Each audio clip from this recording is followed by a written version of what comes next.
Hello guys, welcome. একটা জিনিস দেখাবো আপনাদের, যে আমাদের গাছের না চাইতেই ভুট্টা হয়েছে। চলুন দেখা যাক। ওই দেখুন কত বাড়তি হয়েছে ভুট্টাটা, আর কত সুন্দর কমলা টকটকা চুলও আছে। এই দেখুন, না চাইতেই ভুট্টা হয়েছে, গাছও লাগানি, একাও হয়েছে। আরে বাকি ফুটবল খেলতে খেলতে বুঝলো এটা তার চুল পড়ে গেল, তাই জন্য একজন বাড়িতে ফেলে দিল, সেটা আমাদের বাড়ি। এটা হচ্ছে আমাদের গাছের ভুট্টা।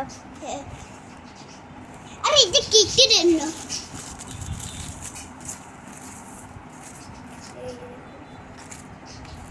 আর একটু বড় হলে আর একটু খেতাম, বল না ওটা ছোট।